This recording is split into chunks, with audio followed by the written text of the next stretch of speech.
When my father-in-law passed away, my lazy husband inherited $75 million, or at least he thought so, and immediately threw me away like trash.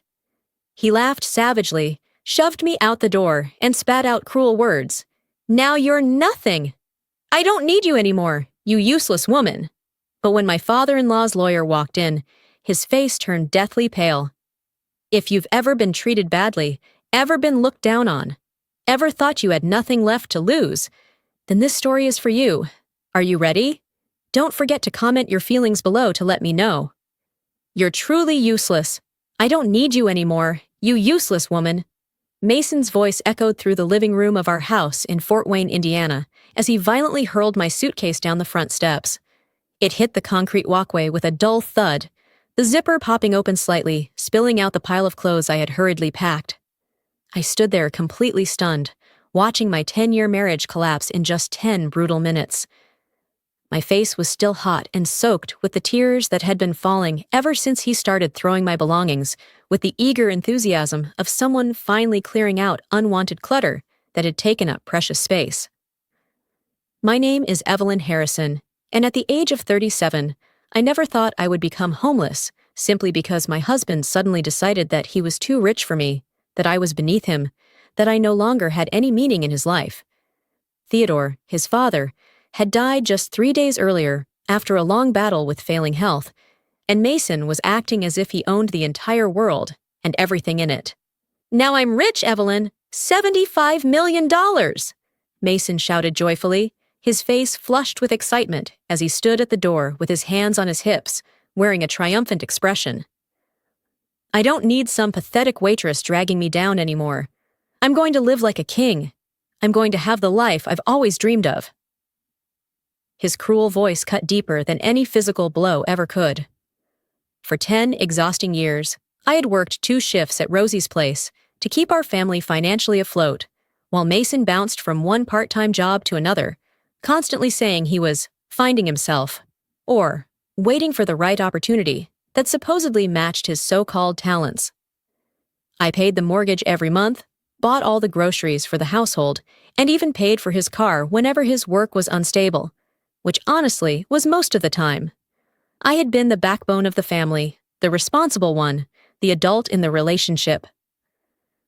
"Mason, please," I whispered, my hands shaking uncontrollably as I bent down to pick up the suitcase, my dignity shattering on the concrete along with my clothes. "We've been together for 10 years. Doesn't that mean anything to you?" He laughed, a hoarse, raspy laugh that made my stomach twist violently. "That just means I wasted 10 years being held back by someone who was never good enough for me. Theodore always knew I was destined for greatness. That's why he left everything to me. He believed in me." As I stood on the sidewalk, watching him close and lock the door that had been our home for so many years, I felt something inside me break beyond repair. But it wasn't just heartbreak, sadness, or even shock. Something else was smoldering inside. I suddenly remembered the first time I met Mason 10 years ago at a small job networking event in downtown Fort Wayne. The room back then was packed with young, ambitious faces, everyone carrying business cards, dreams, and carefully polished success stories. I came only because my mom had said, "Maybe it'll open another door for your life." I remember standing in the corner with a glass of cheap wine in my hand when Mason appeared beside me, as naturally as if we had known each other for years. "You look like someone who actually works for a living," he said, smiling a very charming smile, too smooth for me to be on guard in time. "I'm Mason, currently taking a break from work, but that's my choice. I have to take care of my dad." He told me his mother had passed away early, that his father had been sick for years, that he had put his career on hold to stay with his family. In a room full of people showing off new cars, hunting for high-bonus jobs, or talking about how to enjoy life, his story of devotion softened me. When 3 hours later he still remembered my name among dozens of people, when he brought me another drink without me asking, when he repeated exactly what I had said about how hard it was to find the right job, I thought I had met someone who truly knew how to listen. "My dad built his whole company from nothing," he told me at coffee the next morning. "But he taught me that money isn't everything. When family needs you, Children have to show up. At that time, I was 26, freshly out of school, just beyond the protective arms of my parents. I was far too ready to believe in a beautiful story. Mason's energy, his confidence, even the way he turned long-term unemployment into a pause to prepare for the future, strategy, added a bit of color to my dull life. Only later did I understand that behind that story of devotion was just a man who lived entirely off others. And when I met Theodore for the first time, 6 months later, at the dinner where Mason finally agreed to take me home to meet him, the old man's eyes rested on me for a long time, both gentle and heavy at the same time. Theodore always treated me very well, clearly even better than he treated his own son. The times Mason was absent, the envelopes of money he quietly pressed into my hand, the vague reminders that, my dear girl, you must know how to keep a way out for yourself. All of those were warnings I failed to understand properly back then. My relationship with Theodore was one of the few bright spots in my increasingly unhappy marriage. While Mason treated his father like an inconvenience, like a chore he had to endure, I genuinely cared for the old man and enjoyed his company. After Theodore's first stroke 2 years ago, I was the one who took him to physical therapy 3 times a week when Mason was too busy playing video games or scrolling on his phone. I cooked his favorite dishes: beef stew with carrots and potatoes, homemade chicken soup, the German food his mother used to make, helped him organize and follow his complicated medication schedule, and spent hours listening attentively to his stories about building his construction empire from nothing. "You are a good woman, Evelyn," Theodore said to me just a week before he passed away, his voice weak but sincere. We sat together on his back porch, watching the sunset paint the Indiana sky with beautiful streaks of orange, purple, and pink. Mason was inside the house, probably on the phone as usual, deliberately ignoring both of us. "You remind me so much of my wife, God bless her soul. She had the same genuine kind heart, work ethic, and loyalty." I smiled warmly and gently patted his work-worn hand. "You don't need to thank me, Theodore. We are family. This is what family does for each other." The old man looked at me with sharp blue eyes that age and illness still had not dulled. "Family isn't always about blood, my dear. Sometimes it's about who shows up when it matters. Sometimes it's about character." At the time, I thought it was just the wisdom of an old man reflecting on life and relationships. I never imagined those words would become prophetic in a way I could never have foreseen. Mason's attitude toward his father's failing health had always filled me with embarrassment and shame. He constantly complained out loud about the smell of medicine, the inconvenience of doctor's appointments, and how Theodore's presence interfered with his lifestyle and restricted his freedom. More than once, I caught Mason rolling his eyes in clear annoyance when his father struggled with simple tasks or needed help around the house. "Why doesn't he just go into some nursing home?" Mason grumbled to me after Theodore had an especially hard day following his second stroke. "I'm not a caregiver. This wasn't part of the deal." "He's your father," I replied, truly shocked by his heartlessness. "And this is his house. We're living here only because he was generous enough to let us stay after you lost your job for the 3rd time." Mason shrugged with complete indifference, then went back to staring at his phone. "But because of him, you lost your job too, and now your income isn't even half of what it used to be. Whatever. Once he's gone, this place will be mine. Then we can do whatever we want with it, maybe sell it and move somewhere better." The memory of that conversation now feels like a dark warning. Theodore had witnessed his son's indifference with his own eyes and had clearly drawn his own conclusions about Mason's character and worth. When I think back to the moment I walked into his bedroom, I can still see the old man's expression when he accidentally overheard Mason say those heartless words, even though he never spoke out or directly confronted his son about it. Now, sitting in my car in the parking lot of a cheap motel, staring at the $43 in my wallet, literally all the cash I have left in the world, I wonder whether Theodore saw something in those final months that the rest of us missed, whether he knew that the money he would leave behind would be squandered by his own son. The funeral was held small and simple. Theodore didn't have many close friends left alive, and Mason's behavior throughout the service was truly disgraceful and shameful. Instead of mourning his father or showing any sincere sorrow, Mason kept checking his phone and whispering to his brother Wyatt about the inheritance they believed would be valued. "I heard my dad's construction company was valued at $60 million last year," Wyatt whispered during the eulogy while the pastor was speaking. "Plus the house, the land, and all those investments." Mason grinned like a child eager for gifts on Christmas morning. "I'm thinking about buying a boat first. Maybe one of those big yachts I saw in Miami last year. And definitely a new car. Maybe a Porsche." I was deeply embarrassed by their behavior, but I was even more unsettled by something else I noticed. Gregory Rodriguez, Theodore's estate attorney, kept glancing at Mason with an expression I couldn't quite read. It wasn't grief or pity. It was closer to disapproval, mixed with a clear sense of anticipation, as if he knew something the rest of us didn't. After the service ended, Gregory approached me with genuine warmth and kindness. "Evelyn, I'm very sorry for your loss. Theodore often mentioned you in meetings. He cared about you a great deal." "Thank you, Mr. Rodriguez. He was a wonderful man. I will miss him terribly."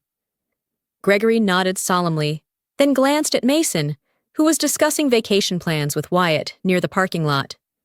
"The will reading is scheduled for Thursday at 2 p.m. Please make sure you're there." Something in his tone made me pause. "Me?" Mason said the lawyer told him it was for family only. Gregory's expression darkened slightly.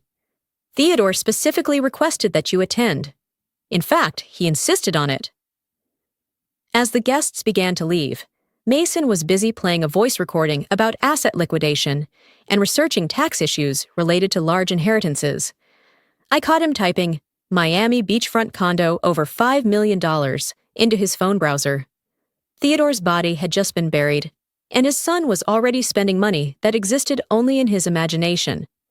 Only moments later, Mason had contacted 3 real estate agents, scheduled a call with a property lawyer he found online, and started researching Lamborghini dealers. I stood up to say goodbye to Theodore's friends while Mason paced behind me, loudly talking about investment opportunities and diversifying his portfolio. His voice grew louder as more guests left, promising investments and partnerships that would become reality once his money cleared. $75 million, he declared, standing as if addressing a board meeting. "That's the value of my father's estate. I've spoken to my father's lawyer. Probate will be finalized right after the announcement." He handed me the divorce papers with the casual efficiency of someone closing a business deal. "I finally don't need your tiny paycheck anymore. You were useful for paying rent, but now you have no value to me at all." Those words should have destroyed me. They should have left me stunned, crying, begging. Instead, I felt something entirely different, a cold clarity like ice running through my veins. Theodore's voice echoed in my memory. "Wisdom is more important than wealth." The leather notebook he gave me lay inside my purse. "All right," I heard myself say, my voice still calm as I took the pen Mason offered. "But I want this handled properly through lawyers." "Whatever makes you more comfortable," Mason laughed, already picturing his Miami penthouse. "Gregory will handle everything. The estate, the divorce, all of it. A clean break." I signed carefully. Mason snatched the papers back, his wide grin looking almost painful. "You can come back for the things we bought," he said. "Consider it your breakup money." That conversation haunted me for 3 days after the funeral. Mason was so confident, so certain about his inheritance, that he had already begun making meticulous plans. For selling Theodore's house, buying luxury cars, and a new apartment. But there was something in Gregory's cautious attitude that suggested Mason's confidence might be badly misplaced. The lawyer looked at Mason the way a teacher looks at a student who hasn't studied for an important exam, but still expects to get an A. Sitting in a dull hotel room, eating a dry sandwich bought from the gas station next door, I suddenly thought about the small but meaningful moments I had shared with Theodore. The way he smiled warmly when I brought him his morning coffee just the way he liked it. The way he insisted on paying when I drove him to the grocery store. The way he sincerely thanked me for every kindness, no matter how small. "Mason doesn't deserve you," Theodore had once said, when Mason was especially dismissive of my temporary job at the diner, calling it an embarrassment that his wife was just a waitress. A man should cherish a woman who works as hard as you do. Now, facing a shaky and frightening future, almost completely penniless, I clung to those words like a lifeline. Maybe Thursday would bring more pain and disappointment. But deep down inside me, something whispered that it might bring something entirely different. Thursday arrived with gray, gloomy weather that seemed to perfectly match my anxious mood. I had spent the previous night at the Comfort Inn, using up the last of my credit card to pay for the room. Mason hadn't called once to check on me or ask if I was okay, and every time I tried to call him to discuss practical matters, like our joint bank account and shared bills, he sent me straight to voicemail. Gregory Rodriguez's law office was located in a beautifully restored Victorian house downtown, with gleaming hardwood floors and walls lined with impressive leather-bound law books. The waiting room smelled faintly of leather and old paper, soft classical music drifting from hidden speakers. It was the kind of space that felt both traditional and quietly luxurious. Mason arrived exactly 10 minutes late, wearing a brand new suit that he must have bought with money from our joint account, without my knowledge or permission. He walked in with the swagger of a man who was absolutely certain he was about to become rich. Wyatt came with him, and neither of them could really hide their excitement and anticipation. "Sorry I'm late," Mason said to the whole room, his voice showing no real remorse at all. "I was on the phone with a yacht broker in Florida. Gotta start planning how to spend all this money, right?" He glanced at me, sitting quietly in the corner with open disdain. Then his expression shifted into slight irritation. "This is a family matter. She shouldn't be here." Gregory Rodriguez stepped out of his office before I could react or defend myself. He was an elegant man in his early 60s, with neatly trimmed silver hair and a calm, authoritative presence that immediately inspired trust. "Mason, Wyatt, Evelyn, thank you all for coming today. Please follow me into the conference room." The conference room was dominated by a large mahogany table, surrounded by expensive leather chairs. Gregory took his seat at the head of the table and opened a thick folder that looked very official. Mason and Wyatt sat on one side, and I sat directly across from them. That distance carried a symbolic meaning of its own, as if we were two opposing sides in a courtroom. "Before we begin," Gregory said, carefully adjusting his glasses, "I want to make sure everyone understands that this will reading will proceed exactly as Theodore outlined in his will. There will be no interruptions or questions until I have finished reading, and no disputes until the entire document has been read." Mason eagerly leaned forward. "Mr. Rodriguez, say whatever you like. I'm ready to hear about my inheritance. Let's get started." Something on Gregory's face shifted almost imperceptibly, a tiny change that only someone paying attention would notice. "Mason, before we begin, I need to ask you something important. Did you read the copy of the will that was sent to you last week?" Mason waved a dismissive hand. "All that legal language is confusing and boring. I know you'll explain it to me today anyway. Besides, I know my dad left everything to me. I'm his son. That's how it works." Gregory raised an eyebrow slightly. "I see. And you, Wyatt?" Wyatt shrugged, just as indifferent. "Same here. Mason said it was all just a formality anyway, just legal stuff we have to sit through." Gregory looked straight at me, with an expression I couldn't quite read. "Evelyn, did you receive a copy?" I shook my head. "Mason told me I didn't need to see it, because it had nothing to do with me." For a brief moment, Gregory's professional calm cracked, and I saw a flash of real anger cross his face. "I see." The room fell into a heavy silence. Mason's confident smile faltered slightly, while Wyatt shifted uncomfortably in his chair. I felt my heart begin to pound, even though I couldn't yet say exactly why. Gregory opened the file folder and pulled out a thick document sealed with official ribbon and wax. "The last will and testament of Theodore James Harrison," he announced solemnly, "dated April 25th of this year." April 25th. That was only 2 months ago, after Theodore's second stroke. My mind began to spin, trying to recall what had been happening in our lives at that time. That was also when Mason suggested putting Theodore into a nursing home, and when I started spending more time caring for the old man because his health was rapidly declining. "Let us begin," Gregory said, and the entire room seemed to hold its breath. Gregory cleared his throat and began to read the formal document in a steady, composed voice. I, Theodore James Harrison, being of sound mind and body, hereby declare this to be my last will and testament. To my son, Mason Harrison, who has shown little regard for hard work or loyalty to family, I leave the sum of $5,000 and my father's fishing gear stored in the garage. The words struck the room like a heavy blow. Mason's expression shifted from confident expectation to confusion, then slowly to horror as reality set in. Wait, what? That can't be right. $5,000? There must be some mistake. Read it again. Gregory raised his hand for silence and continued reading without pause. To my son, Wyatt Harrison, who moved to California and visits perhaps twice a year, I leave $10,000 and my collection of antique tools in the hope that my son may finally learn the value of building something with his own hands.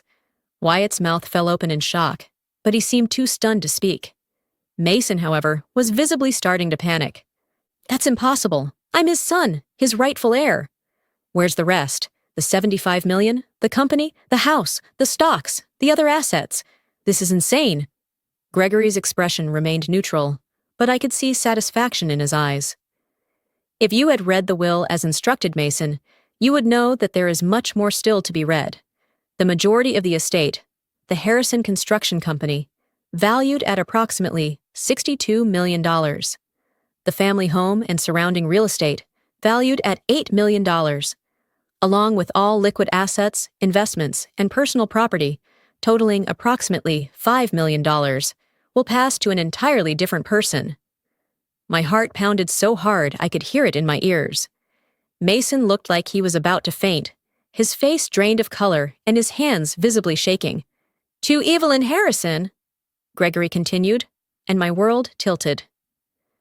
Who has given me more love, loyalty, and devotion over the past 10 years than my own flesh and blood have given me in a lifetime, I hereby leave the remainder of my estate. The silence in the room was unbearable. I felt like I couldn't breathe, couldn't process what I was hearing. Mason let out a strangled sound, half gasp, half sob. Theodore also wrote a private letter to accompany this will, Gregory said, pulling another document from the file. He asked that I read it aloud to all present. Gregory unfolded the letter, and I recognized Theodore's careful, deliberate handwriting on the cream-colored paper. My dear Evelyn, he began, if you are hearing these words, then I have passed on, and for the first time you will learn that I chose to leave my life's work to you rather than to my son's. This decision was not made lightly nor in anger. It was made after careful observation and deep consideration of who truly embodied the values upon which Harrison Construction was built. Mason tried to interrupt, but Gregory continued reading without acknowledging him. For 10 years, I watched you work to support my son while he chose entertainment over labor. I watched you give up better-paying work and take a job as a waitress so you would have time to care for me during my illness with genuine compassion, while Mason complained of the inconvenience. I watched you treat our home with respect, while Mason saw it only as something to be sold for profit. Most importantly, I watched you demonstrate every day the qualities I spent my lifetime trying to instill in my sons: kindness, integrity, devotion, and humility. By now, Mason was gasping for breath, and Wyatt looked completely stunned. But Gregory still was not finished. Evelyn, you may wonder why I never told you of this decision. The truth is, I wanted you to observe and recognize how Mason treated you when he believed the inheritance was assured. His behavior in these past months, and especially the way he treated you after my death, was meant to show you clearly whether this marriage was worth continuing. Mason suddenly leapt to his feet, sending his chair crashing backward. This is madness. She isn't even blood-related. You can't possibly hand over my inheritance to a waitress. I'll fight this to the end. Gregory's voice turned icy. Sit down, Mason, or I will have security escort you out of the building immediately. Your father's will is legally binding, fully authenticated, and completely valid under the law. Mason collapsed back into his chair, his face flushed and wet with tears. There has to be something I can do. I'll contest it. I'll prove he wasn't of sound mind. He was old and sick. I anticipated that response, Gregory replied calmly. Theodore underwent a comprehensive psychological evaluation just a few weeks before signing this will. Dr. Elizabeth Morrison, the psychiatrist who conducted the evaluation, found him to be fully competent and of sound mind. Her detailed report is part of the permanent record. He returned to the letter. Evelyn, I hope you will use this inheritance wisely. Harrison Construction has 53 employees, and they are good people who deserve security. The company is profitable and has been well managed by my director, William Hargrove, who has worked with us for 22 years. I trust that you will keep him on and gradually learn from his experience. For the first time since the reading began, I found my voice again. Mr. Rodriguez, I don't understand. How did Theodore know Mason would treat me this way? Gregory set the letter down and looked at me gently. Theodore called me the day before he passed away. He told me that Mason had already started planning to sell the house and had consulted a lawyer about divorce. He asked me to make sure you attended this will reading because he knew Mason might try to exclude you. The room seemed to spin around me as I slowly understood everything that had happened. Theodore had not only seen Mason's true nature, but had also planned this moment with the precision of a military campaign. There is more, Gregory said, returning to the letter. Mason, if you are hearing these words, know that I still love you as my son. But love alone cannot excuse a lifetime of living off others. Perhaps losing what you never truly earned will teach you the value of work and the importance of treating people with respect. Wyatt, the same applies to you, although your fault lies more in indifference than in cruelty. Mason was now sobbing uncontrollably, finally faced with the brutal reality. He had thrown away a marriage and revealed his true nature, and in doing so had accidentally destroyed the inheritance he had been so certain of receiving. The room seemed to shrink around Mason. The few seconds of silence stretched so long that I could hear the ticking of the second hand on the wall clock and even the wind slipping through the trees outside the window. That's all? His voice went hoarse, as if stuck in his throat. $5,000? Gregory did not answer right away.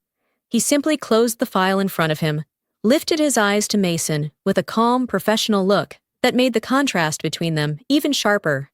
That's correct, $5,000 and your grandfather's fishing equipment, as Theodore stated very clearly.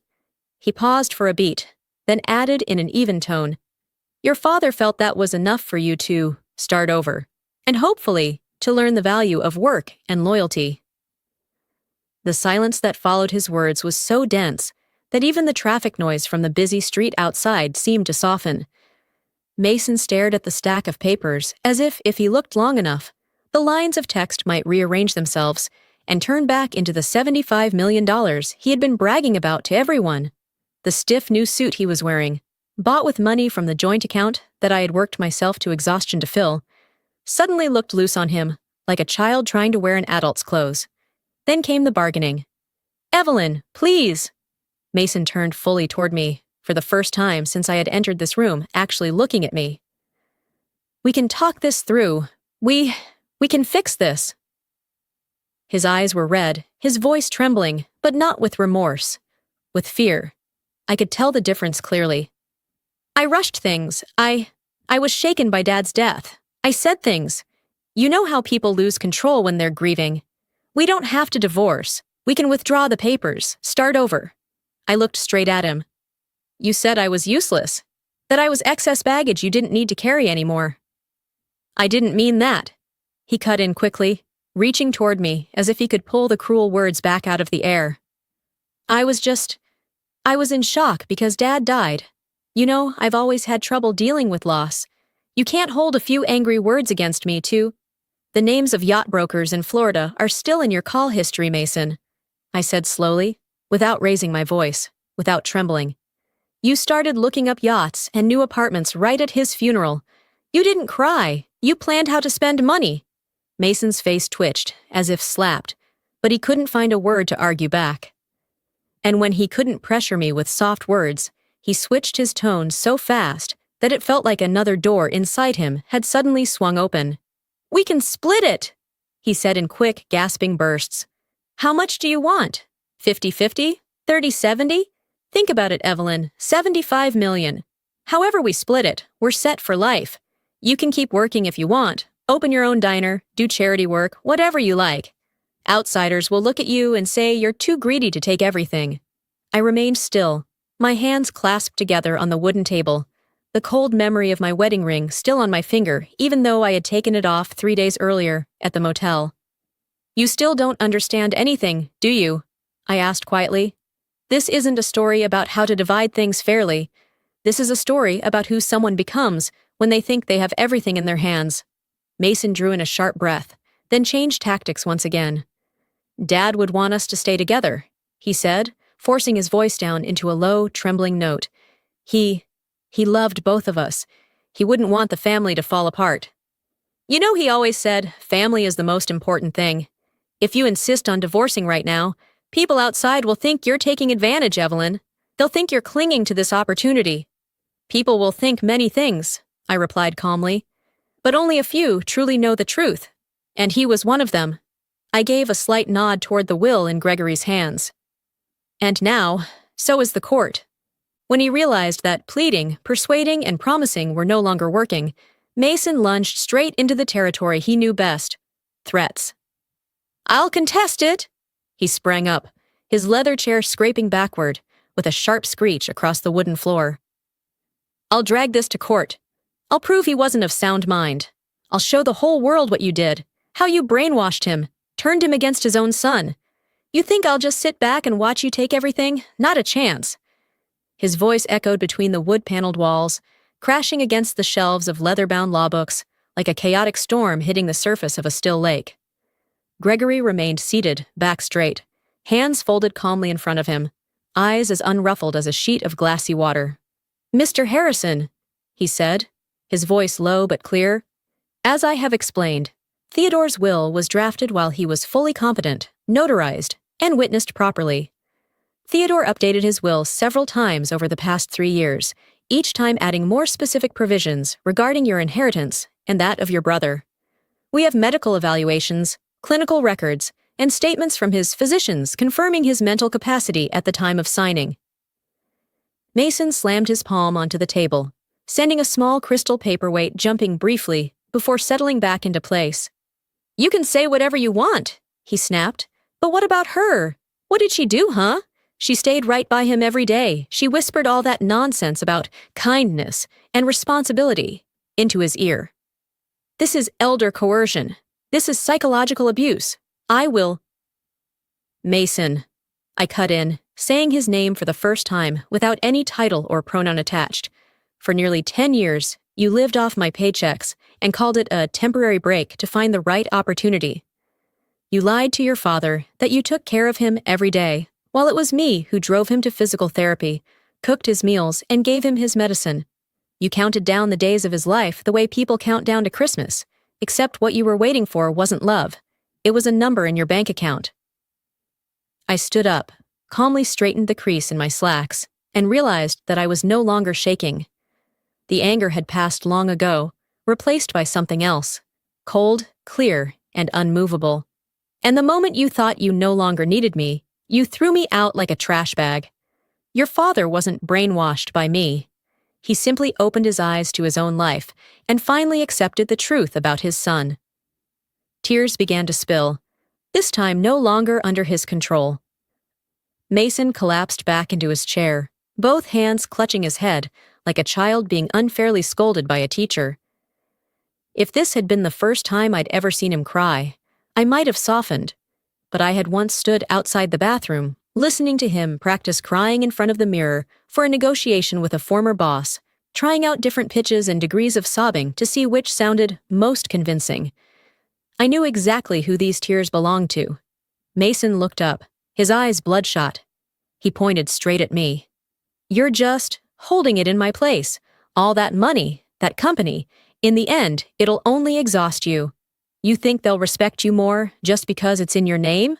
Gregory cleared his throat softly. Mason, you still seem not to understand.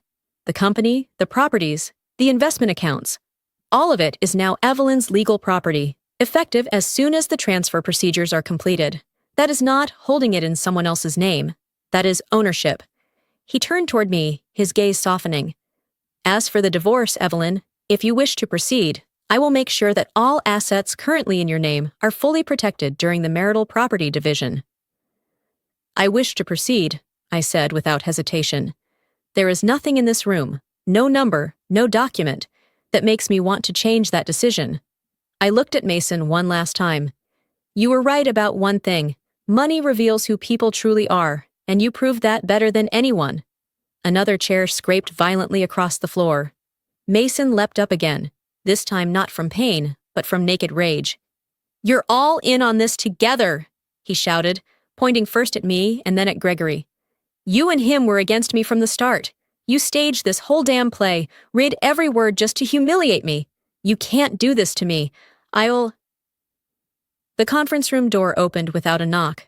A tall security guard in a dark blue shirt, with a small name badge on his chest, stepped inside, stopping at the doorway, but impossible to ignore.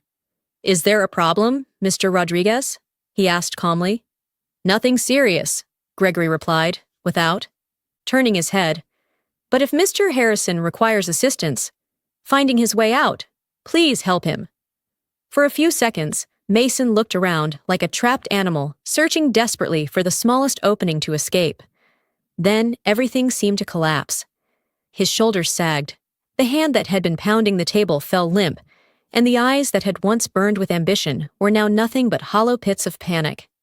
Evelyn, he repeated, this time his voice hoarse and small, like a prayer whispered in an empty church. We could have had everything. Don't you understand? We could have had everything. I stood up and picked up my purse from the chair. No, Mason, I said, turning toward the door, but still close enough to hear his heavy breathing. You could have had everything. All you had to do was know how to cherish what you already had. But you didn't. Now it's too late. I walked out of the room, the door closing softly behind me. A few seconds later, I heard heavy footsteps, the scrape of a chair, the rise of Mason's voice one last time before it faded as he was escorted out of the office. I left the building with the strange feeling of having just escaped a storm I had been trapped in for 10 years. The wind outside was cold, but it no longer cut to the bone. It only made my eyes sting slightly and my hands go a little numb. The familiar sensation of a woman who once stood for hours at the diner entrance, waiting for the last customer to leave so she could lock the door and turn off the lights. The weeks that followed passed in a blur of meetings with lawyers, signing papers, seeing accountants, and working with Theodore's company director to make sure everything transitioned smoothly. The divorce went through faster than I expected, mostly because Mason could no longer afford to hire a lawyer. He showed up at the first mediation session with a messy stack of printed documents, trying to argue his contributions to the marriage. But when my attorney laid out every expense, every rent payment, every actual financial contribution, everything became painfully clear. In the end, Mason signed the papers with nothing left to argue. Maybe he finally realized that in this world, the court only cares about numbers and evidence, not the stories he was used to telling others about his potential. Bank statements later showed that the $5,000 Theodore left him disappeared almost immediately, dissolving into a security deposit for a new apartment, a newer model phone, and a few expensive dinners he used to save face in front of a handful of old friends who hadn't yet caught up with reality. In truth, Mason ended up in a rundown apartment on the edge of town, the kind with peeling off-white paint on the walls, threadbare carpet, and a balcony overlooking an oil-stained parking lot. It was no longer the warm home with the back porch and garden that Theodore had once been so proud of, and it certainly wasn't the luxury condo in Indianapolis Mason had fantasized about. It was just a temporary shelter, in the literal sense. Meanwhile, I returned to Theodore's house, now my house, with a completely different perspective. That house, with its wooden steps worn smooth by family footsteps, the lingering scent of old wood and coffee in the kitchen, had once been a place where I felt like an outsider, living on borrowed ground, always trying to prove I deserved my fragile place. I started with small things: dusting Theodore's picture frames, scrubbing the dull stainless steel sink, gathering the piles of old bills Mason had scattered across the counter. I patched the nail holes in the walls, replaced the yellowed curtains with lighter, brighter ones, Every morning, when I brewed coffee, I threw open the kitchen windows and let the light flood in, instead of keeping the curtains tightly closed the way Mason always liked. One afternoon, standing on the back porch, where Theodore used to sit with me watching the sunset, I thought about something he once said: "Family isn't always blood." Back then, I thought he was only comforting me. Now I understood that he had been laying the very first stone on the path he would later build for me to walk. I began attending a women's support group in the city, a place where wives, mothers, and women who had experienced financial abuse and emotional control told their stories to one another. A few of them were former regular customers at the diner where I used to work, and when we met again, they were surprised to see me in a different role, no longer wearing an apron behind the counter. We sat around plastic tables, sharing things that each of us once thought we were facing alone: husbands who wouldn't let us handle money, who forced us to quit our jobs, who put every asset in their own name, and then threatened to throw us out if we dared to object. The money Theodore left me wasn't just a number. It was a rare chance to turn those stories into something more than shared sorrow. I met with Gregory, with several other lawyers and accountants, and together, we talked through the creation of a foundation. We argued over the name for 2 weeks.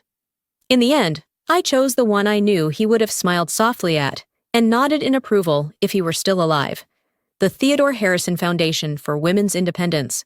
The foundation started modestly: a few workshops on personal financial management for women, free legal consultations about property rights in marriage, small group sessions on how to plan an exit from a toxic relationship. I used the large living room in Theodore's house as the board meeting space, hanging a photograph of him in the central spot, a picture of him smiling gently on the back porch, a coffee cup in his hand, eyes squinting in the sunlight. Beneath the photo, I placed a small plaque, built with kindness and clarity. News of Mason reached me not through the media and not through Gregory, but through smaller, quieter channels. Scattered remarks from former coworkers, old neighbors, an occasional offhand comment. One woman who used to work the evening shift with me at Rosie's place said she had seen him at a job fair in the mall, still in a fitted suit, but with frayed cuffs, dulled shoes, and a hastily knotted tie. He was standing at the recruitment booth of a call center customer service company, handing his resume to the interviewer with a stiff smile I knew by heart. Another person, the bank employee where we once opened our joint account, said Mason had come in asking about a loan to start a business again. When she explained that he had no collateral, no access to any of Theodore's accounts, and a financial history that didn't meet the standards, he stood frozen at the counter for nearly 10 minutes, like someone who had just heard a completely foreign language. In the end, security had to ask him to leave when he began muttering that there must be some mistake. The piece of news that made me think the most came from a phone call from Mrs. Lewis, the neighbor who lived 2 houses down from Theodore's, the same woman who used to bring over apple pie every Thanksgiving. "Evelyn, I wanted to tell you," her voice was soft but clear. "I've been seeing Mason these past few days. He moved into an old apartment a few blocks away, the kind with just one bedroom, peeling paint on the walls, and a tiny little balcony. He's lost a lot of weight, his beard's grown out patchy, his shirts aren't ironed like they used to be. Yesterday, I saw him carrying a plastic bag back from the discount store, all instant noodles and canned food. That boy used to brag to me that he was going to buy a house in Miami. Now," she let the sentence trail off. I didn't hear any gloating in her voice, only a sadness mixed with disappointment. I felt the same. It turned out Mason had gotten a job, a call center customer service agent for a company that cold calls people to sell extended warranties for household appliances. A distant acquaintance of his, who still kept in touch with a few people from the old days, described the scene with a bitter edge. Mason sitting in a tiny cubicle, wearing a headset, reading off a prepared script line by line, trying to convince complete strangers to spend a few more $100s to insure their washing machines or refrigerators. The man who once dreamed of yachts, luxury condos, and million-dollar opportunities now had to count every minute of his shift to meet call quotas, paid by the hour with a meager commission. The $5,000 from the will, the opportunity Theodore had intentionally left him, was long gone. Call center pay isn't terrible, but for someone who had never learned how to budget, never knew what saving meant, it was like pouring water into a basket. For the first time, Mason had to choose between paying rent a few days late or cutting back on food. For the first time, he had to learn how to live without the fantasy of a pile of money falling from the sky. Meanwhile, my life did not turn into a fairy tale. No one waved a magic wand and made everything easy, but it became quiet. I learned how to run a company I had never imagined I would lead, not by pretending I was suddenly brilliant, but by listening to the people who had been with it for years. William Hargrove, the director Theodore mentioned in his will, became my patient mentor. He explained every financial report, every contract, every project, reminding me to ask again whenever I didn't understand. "He chose you because of how you treat people," William told me during one afternoon meeting. "Not because you already know how to read a balance sheet, the rest can be learned." In the evenings, when I wasn't tied up with company work, I went to the community center, where the Theodore Harrison Foundation was holding its first classes. We started with the very basics: how to make a simple budget on a single sheet of paper, how to tell the difference between needs and wants, the legal rights women have to their wages and shared marital property. I looked at the women sitting in a circle around the table, pens in hand, eyes focused, and I saw myself in them, the version of me from a few years ago, who didn't yet know to ask the question, "Who is this registered under?" Who didn't yet know how to say out loud, "I want to keep my own money." 6 months after the will reading, I stood alone in the office that used to be Theodore's reading room. The late afternoon sunlight slanted through the window, falling across the wooden desk where the will had once been spread out, where my life changed direction with just a few lines of text. On the wall, beside the foundation's certificates and operating licenses, hung a new photograph.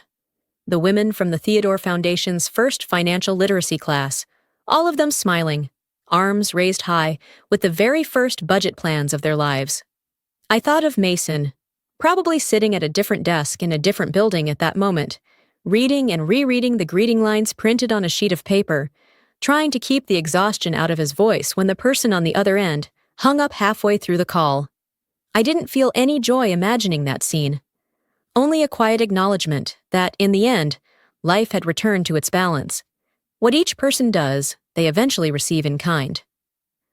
I walked into Gregory's conference room that day with a few loose dollars in my wallet and a marriage that had burned to the ground.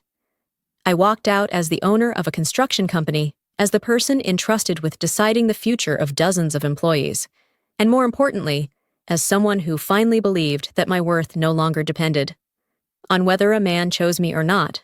Mason's face at the moment he realized everything had slipped through his fingers will always stay somewhere in my memory, not as a sweet moment of revenge, but as a clear reminder that character matters more than blood, and that real value is not measured by the amount of money we expect to inherit, but by what we do and what we give, when no one has promised to repay us.